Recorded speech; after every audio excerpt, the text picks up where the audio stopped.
नाज़रीन, कुछ आंतरिक खबरें हैं आपके सामने रख देते हैं। इंडिया पाकिस्तान की सूरत-ए-हाल को रिपोर्ट करेंगे। बैनुल-अक़वामी मीडिया इस बारे में क्या सोच रहा है वो भी आपके सामने रखेंगे। लेकिन नाज़रीन, पाकिस्तान के अंदर जिस तरीके से वीडियोस को बंद किया जा रहा है, रोका जा रहा है, इसके ऊपर एंकर इमरान रियाज खान साहब ने एक चीज बड़ी वाज़ेह कर दी है और ये गैर मामूली कमेंट है जो कि हालिया रिपोर्टिंग के दौरान एंकर इमरान रियाज खान साहब ने दिया है। पहले ये सुन लें। और सबको बड़ा मजा आने वाला है। ऐसा तमाशा लगाएंगे हम पूरे पाकिस्तान के अंदर कि आप लोग हाथ लगा लगा के रोएंगे कि आपने छेड़ा किसको है। अभी भी मैं वार्निंग दे रहा हूं, और मैं वार्निंग जब दे रहा हूं तो अथॉरिटी के साथ दे रहा हूं। मैं ये कह रहा हूं कि ये ड्रामा बंद कर दे।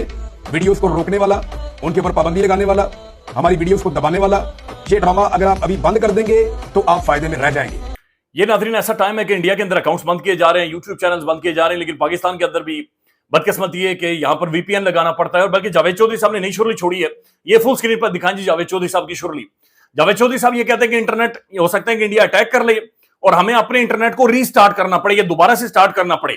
ये नहीं तासुर उन्होंने ऐसे दिया है कि हमने इंटरनेट के अंदर चाबी डालनी है, सेल फोन करना है या फिर शायद धक्का लगा के इंटरनेट को स्टार्ट करना पड़े। सर, यानी ये पाकिस्तान के अंदर इंटरनेट के हवाले से, लेकिन बुनियादी बेसिक मसला यह है पाकिस्तान के अंदर कि आपकी बहुत सारी वीडियोस तक भी आपको एक्सेस नहीं होती जब तक आपका वीपीएन एक्टिव नहीं होता या मुख्तलिफ लोकेशंस आप नहीं लगा लेते। तो ये बड़ी सैड रियलिटी जो पाकिस्तान के अंदर मौजूद है। बैनुल-अक़वामी तौर पर नाज़रीन क्या हो रहा है, ये पहले आप वीडियो देख लें।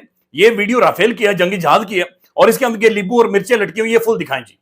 रक्षा मंत्री जी ने नींबू मिर्च बांधकर इसको खड़ा किया हुआ। ये मैंने नहीं बांधा, ये रक्षा मंत्री, ये भारत सरकार ने बांध कर खड़ा किया हुआ नींबू मिर्च।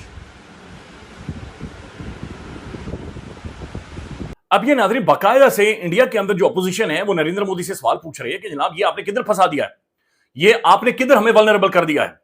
इंडिया इस वक्त पूरी दुनिया के लिए ग्लोबल एम्बैरेसमेंट बना हुआ है, ग्लोबल एम्बैरेसमेंट। अब ये आप सिर्फ जयशंकर की स्टेटमेंट सुने। ये जयशंकर इंडिया का फॉरेन मिनिस्टर है और ये बड़ा सिर्फ 4 दहाइयों पर मबनी इस बंदे का तजुर्बा है।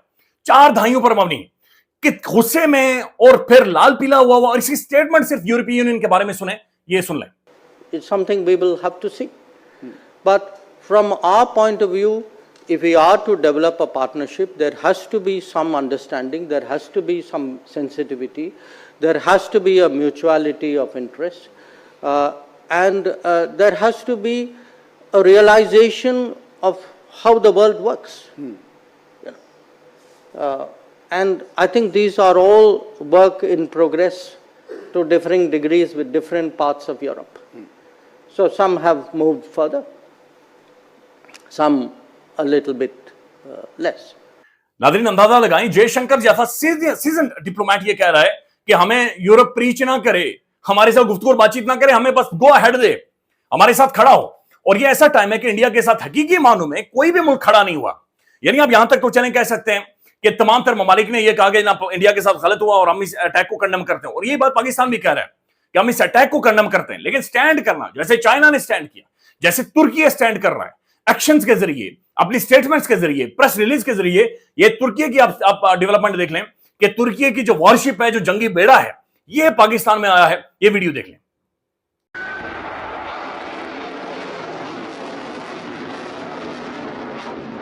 और ये बाकायदा से इंडियन मीडिया वहां पर लिख रहा है और ये छाप रहा है कि जनाब ये जो तुर्की की वॉरशिप है ये पाकिस्तान में गई है। वो कह रहे हैं कि the timing makes people questionable the motive, और timing makes people questioning the motive. यानी ये टाइमिंग मैटर कर रही है जिस टाइम पर ये बैरी बेड़ा यहां पर आया है, ये तुर्की का आया। और ये बात यहां पर खत्म नहीं होती, बल्कि मलेशिया की जानिब से स्टेटमेंट आई है और मलेशिया ने ऑफिशियली ये कहा है कि ठीक है, पाकिस्तान ठीक कह रहा है, पाकिस्तानी हुकूमत ठीक कह रही है, रियासत पाकिस्तान ठीक कह रही है, आप इसका एक इन्वेस्टिगेट करवा लें कि ये किसने किया, हम भी शामिल होने के लिए तैयार हैं। यानी इंडिया न्यूट्रल इन्वेस्टिगेशन के लिए तैयार ही नहीं है।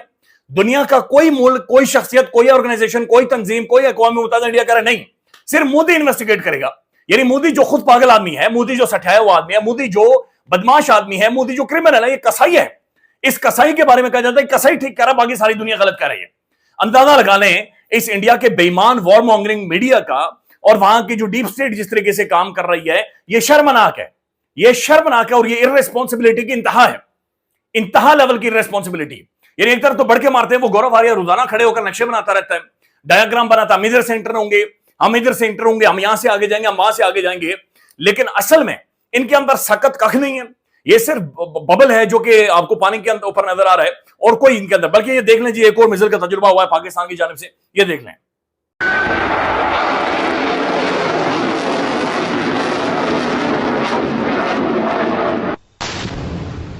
ये नाज़रीन बीबीसी रिपोर्ट कर रहा है कि तकरीबन 120 किलोमीटर तक ये मिसाइल फायर कर मार सकता है और ये तबाही मचा सकता है।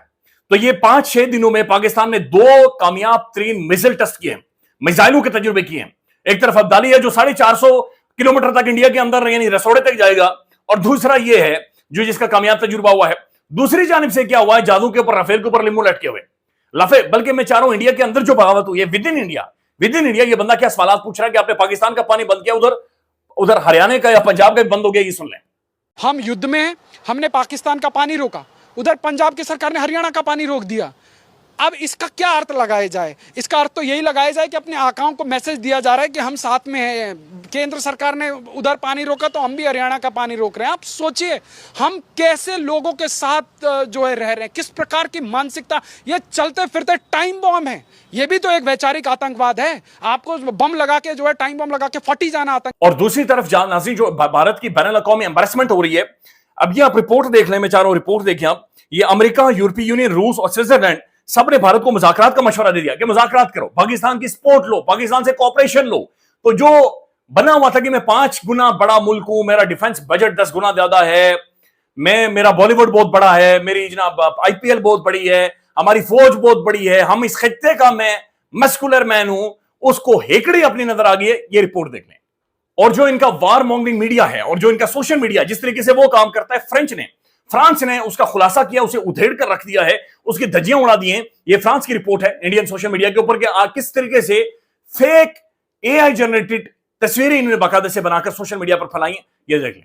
There are some discrepancies in this picture that did kind of set some alarm bells ringing off for me. I know it is difficult to see with the resolution of the screen, but there was some proportions in the body parts. The nostrils are very uneven and wonky.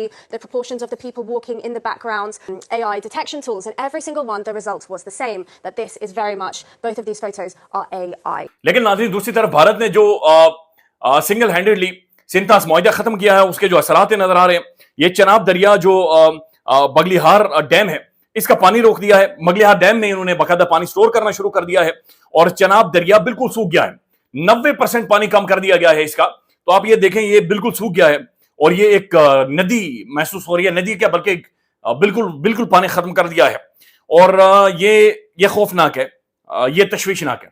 अब India या तो flood करेगा, चूंकि जाहिर है इनकी capacity नहीं है, ये इसे ज्यादा स्टोर नहीं कर सकते, ये मजीद टाइम डैम को बंद नहीं कर सके, इन्हें खोलना पड़ेगा। लेकिन जब ये खोलेंगे तो ये फ्लड होगा और चूंकि हम लो राइपेरियन है तो ये फ्लड की सूरत हाल बनेगी और उससे मजीद नुकसान पहुंचेगा। अब ये बात समझेगा, एक तो इंडस वाटर ट्रीटी के तहत ये इंडिया नहीं कर सकता, लेकिन दूसरी तरफ जो वाटर को लेकर, पानी को लेकर दुनिया के कवानीन है, पानी को लेकर जो दुनिया ने एक वाजे उसूल बनाया हुआ है, उसमें भी किसी भी तरह से आप फ्लडिंग नहीं कर सकते। आप इंटेंशनली लो राइपेरियन की तरफ पानी नहीं छोड़ सकते अगर आप ऊपर बैठे हुए हैं तो ये उनकी खिलाफ वर्जी भी है। अब यूनाइटेड नेशन सिक्योरिटी काउंसिल का आज अहम हंगामी इजलास है और जाहिर है उस सारे मामले पर दिखेगा। विद इन पाकिस्तान जो इंडस वाटर कमीशन है उसने उन्हें बाकायदा से हुकूमत को एक रिपोर्ट दे दी और पाकिस्तान इसे बैनुल अक़वामी तौर पर उठाने वाला है। लेकिन यह मामला क्या डिप्लोमेटिकली हल होगा, यह सफारतकारी के जरिए हल होगा, यह बैठकर हल होगा, तो ऐसा नजर नहीं आ रहा। इसके लिए जो बगलिहार डैम है, इस डैम को उड़ाना पड़ेगा। यानी ये कोई वॉर मॉन्गरिंग नहीं है, ये कोई बदमाशी नहीं है। हमारे खुद डिफेंस मिनिस्टर ये कह चुके हैं कि जो भी कंस्ट्रक्शन हो गया हम उसे उड़ाएंगे, हम बम मारेंगे, हम हथियारों से उसके ऊपर हमला करेंगे। लिहाजा ये इसके अलावा हल नजर नहीं आ रहा। ये बड़ी अफसोसनाक चीज है, बट इसके अलावा और कोई सोल्यूशन अभी कम से कम नजर नहीं आ रहा। नाज़रीन, डीजीआई एसपीआर साहब ने जो कौमी सलामती के ऊपर एक इजलास बुलाया कौमी असेंबली में, बुरी तरह से फेल हो चुका है पॉलिटिकल पार्टीज का। उसके अंदर कोई भी एक अहम तरीन पॉलिटिशियन शामिल नहीं है, शहबाज शरीफ नहीं है, उसके अंदर नवाज शरीफ नहीं है, उसके अंदर बिलावल भुट्टो नहीं है, उसके अंदर फजलुर रहमान साहब नहीं, कोई भी प्रोमिनेंट पॉलिटिशियन उसके अंदर मौजूद नहीं है। हालांकि ये एक नेशनल लेवल की पॉलिटिकल यूनिटी या तमाम तरह यूनिटी हमने पैदा करनी थी। ये तमाम तर रास्ते या सिरे खुरे जाकर जुड़ते हैं अडयाला जेल से। अगर इमरान खान मौजूद होता, आपको एक कौमी सतह पर यूनिटी नजर आती, आपको एक नेशनल यूनिटी या कौम जुड़ी हुई नजर आती। इमरान खान के अलावा और कोई हल नहीं है और वाइड सोल्यूशन इन हालात के अंदर इमरान अहमद खान ने नजर आ रहा है। नाज़रीन, एक और डेवलपमेंट हुई है और ये बैनुल अक़वामी तौर पर एक आर्टिकल छपा गया है और द न्यूयॉर्क टाइम्स के अंदर ये आर्टिकल छपा है और इस आर्टिकल के मुताबिक उन्होंने पाकिस्तान के जो आर्मी चीफ हैं जनरल सैयद आसिम मुनीर साहब, न्यूयॉर्क टाइम्स ने उन्हें मर्द आहान करार दे दिया है कि जनाब ये आसिम मुनीर साहब वाहिद शख्सियत हैं जिनसे इंडिया खौफ में है, जिनसे इंडिया डरा हुआ है। तो ये बड़ा अहम तरीन आर्टिकल है जो कि न्यूयॉर्क टाइम्स के अंदर पब्लिश हुआ है। Pakistan most powerful man steps out of the shadows to confront India, कि पाकिस्तान का सबसे ताकतवर तरीन आदमी इस वक्त आकर इंडिया के सामने खड़ा हुआ है। ख्याल रखिएगा, अपडेट करेंगे। अल्लाह हाफिज।